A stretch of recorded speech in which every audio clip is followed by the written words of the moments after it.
हाँ जी, आवाज आ रही है।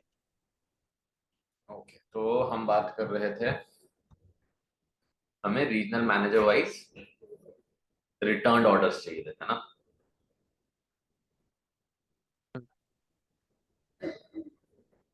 Manager return orders,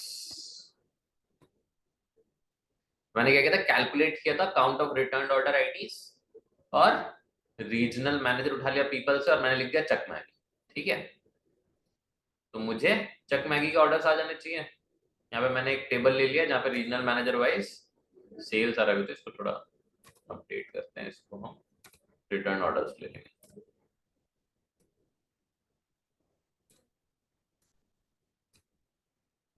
just for confirmation की वही आता है। ठीक है, तो चक मैगी के नाम पे कितने ऑर्डर दिख रहे हैं मेरे को? 149। अभी मैंने जो बनाया है वो देख लेते हैं।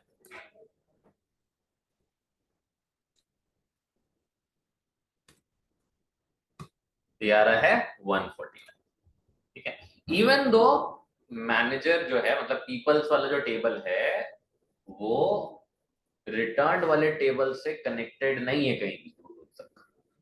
ठीक है, लेकिन चूंकि मेरा रिलेशनशिप सेल्स के थ्रू बना हुआ है दोनों के साथ, that is the advantage of having relationships, कि दो टेबल जिनका आपस में दो दूध का कोई लेना देना नहीं है। ठीक है, दोनों का कोई आपस हम्म। में ऐसा कॉलम भी नहीं है जो कॉमन, लेकिन चूंकि सेल्स वाला टेबल बीच में आ रहा है उस वजह से ये सारा कुछ मुझे दिख रहा है।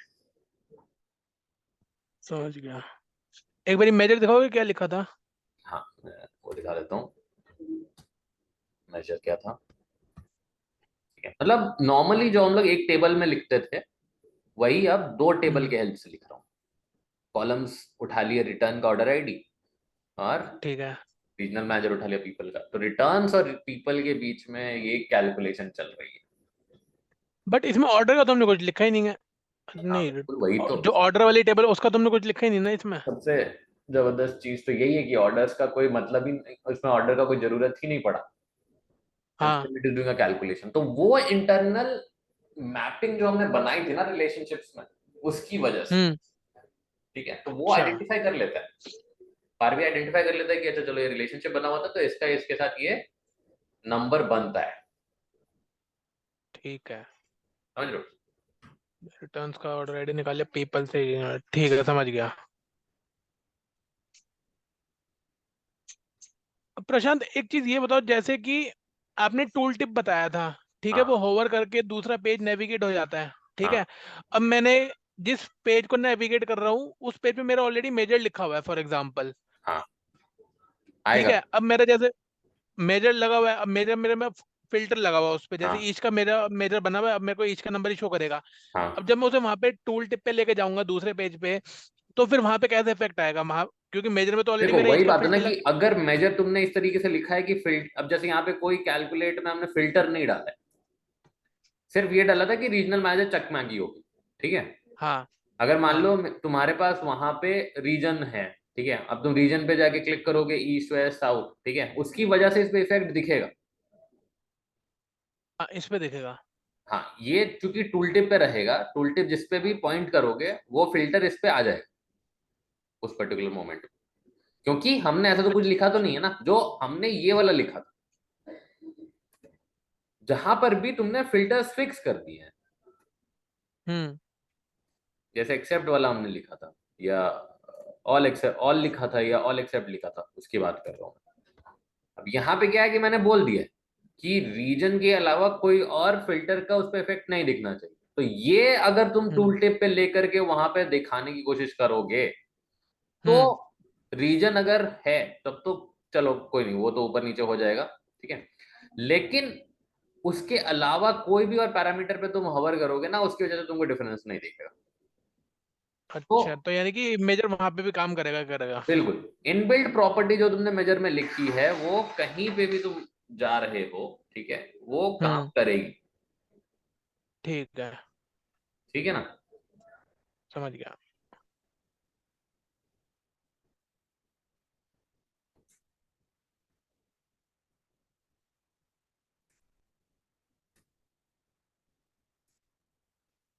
अच्छा कभी कभी क्या होता है कि ये तो बात हुई बस कि जो लगे हुए हैं जो दिख रहे हैं मेरे को, है ना, वो हमने उठा लिए।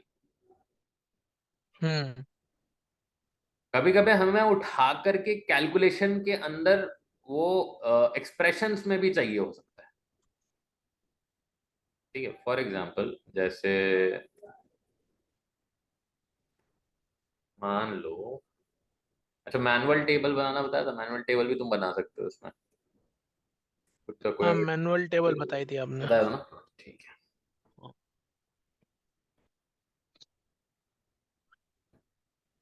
मान लेते हैं जैसे कि जैसे सेल्स वैल्यू है, ठीक है, और ऑर्डर आईडीज है मेरे पास, ये भी है। मैं एक टिकट साइज डिफाइन करता हूँ, ठीक है, और मेरे को ये देखना है कि टिकट साइज से कितना बड़ा है कितना कम है मेरा सेल्स। तो एक टेबल बनाते हैं पहले तो।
ये रिलेशनशिप अपने आप बन गई है ना इसमें? नहीं, ये मैंने बनाई है ना, रीजन और टिक साइज। नहीं नहीं, टेबल बनाई है बट हाँ, रिलेशनशिप रिलेशनशिप अपने आप खुद से बनी है बन ना? गया था, हाँ रिलेशनशिप खुद से ले लिया था उसने। ठीक है।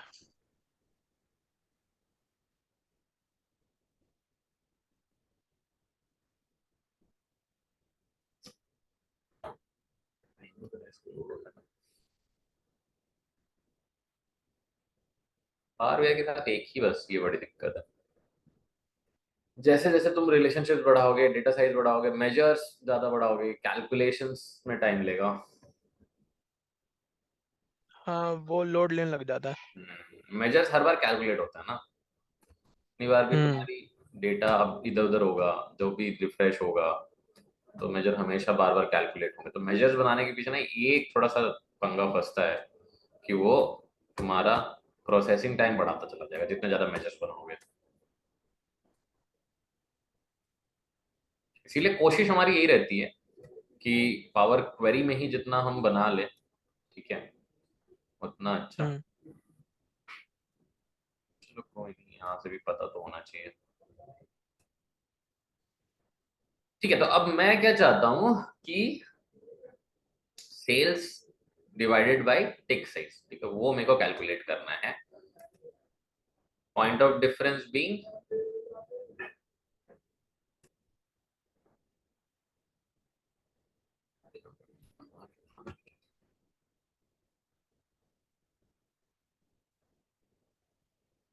यानी कि sum of cell divided by tick sum of tick size. हाँ,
एक फंक्शन होता है मेरे पास रिलेटेड। रिलेटेड क्या करेगा, मेरे को स्पेसिफिकली उसी टेबल से निकाल कर देगा। इस टेबल का नाम क्या था यार,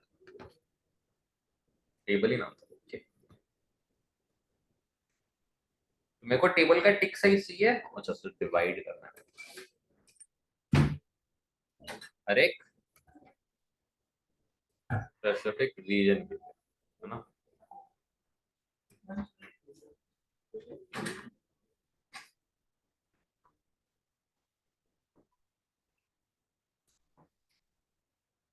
तो तुमको जो रीजन होगा ना उसके सामने उसी रीजन का टिक साइज दिखेगा।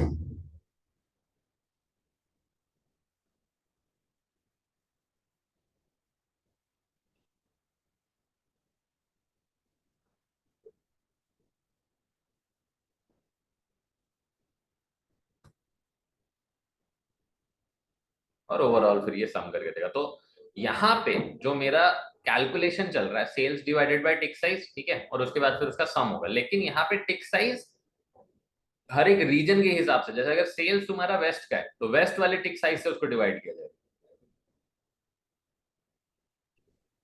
समझ गया। बट प्रशांत यहाँ रिलेटेड पे हमने रीजन तो लिखा नहीं है रिलेटेड में, कि रिलेटेड में टिक साइज तो लिख दिया नहीं ही लिखा कॉलम। नहीं है, लेकिन जब हमने कनेक्शन बनाया था तो हमने हाँ रीजन पे कनेक्शन बनाया था, राइट? हाँ। तो वो, और रिलेटेड का काम ही यही होता है कि अगर कोई रिलेशनशिप बना हुआ है, ठीक है, हम्म। रिलेटेड जो फंक्शन है ना, वो यही करता है कि जो भी रिलेशनशिप बना हुआ है उसके रिस्पेक्ट में आपको ये डेटा मैप करना है। जैसे वीलुकअप यूज करते हैं हम लोग एक्सेल में, समझ गया। है ना? तो वही चीज हम्म। यहाँ पे लेकिन रिलेटेड से होती है। वीलुकअप का काम यहाँ रिलेटेड फंक्शन करना है, ठीक है? जो भी नंबर आएगा वो तो खैर दैट इज ओके। तो रिलेटेड उधर ही वर्क करेगा जहाँ पे कनेक्शन बना हुआ है, वरना नहीं वर्क हाँ करेगा। बिल्कुल। लेकिन अच्छा, ज्यादा ही बड़ा नंबर आ गया, या कहीं पे वो 0/डिवाइडेड बाय 0 आ रहा होगा। हाँ, तो सबके लिए डिफाइन नहीं किया था ना हमने, इसीलिए इन्फिनिटी दे रहा है वो। रीजन तो टेबल बहुत बना लो, सारे हैं। टेबल में पता लग जाएगा। हैं? टेबल बना लो ना, टेबल तो ठीक। टेबल में आ जाएगा।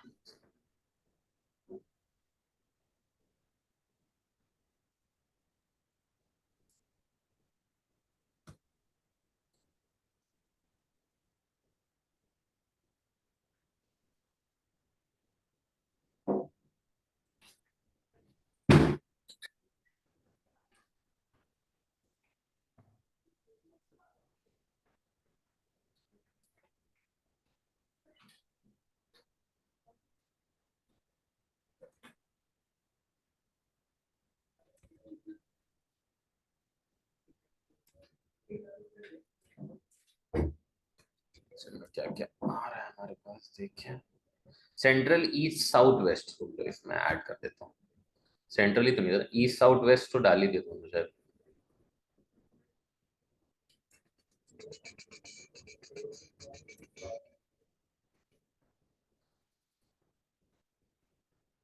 ईस्ट वेस्ट साउथ आ रहा है।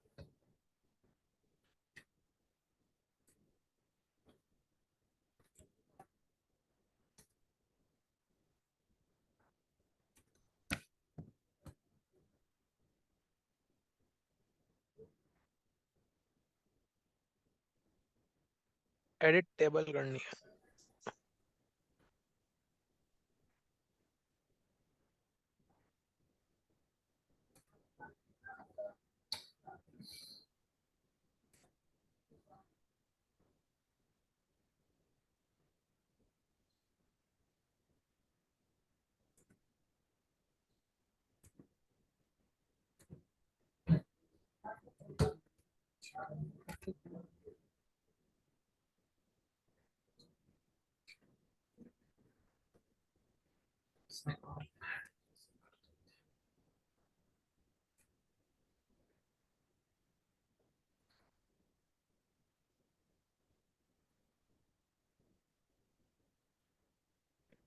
एडिट टेबल यहाँ से नहीं आता प्रशांत, शायद से, हाँ इधर से नहीं आता।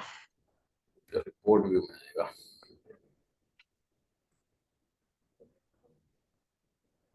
यहाँ पे आता है।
क्लास क्या था?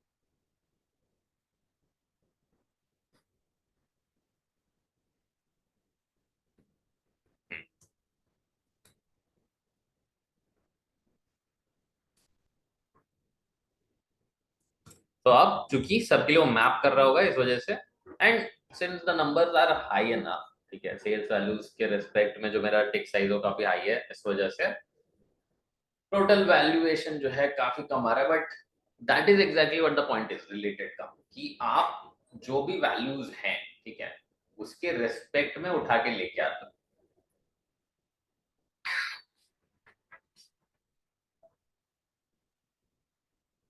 ठीक है, ठीक है, ठीक है, चलो बाकी हम लोग कल कंटिन्यू करेंगे, सी मोर सम मोर कैलकुलेशंस। ओके, थैंक्स प्रशांत। प्रशांत वो पिछली क्लास वाली हाँ, ये मैं वाली भेज देता हूँ वीडियोस शेयर कर देना। वीडियो। ठीक है, ओके, थैंक्स।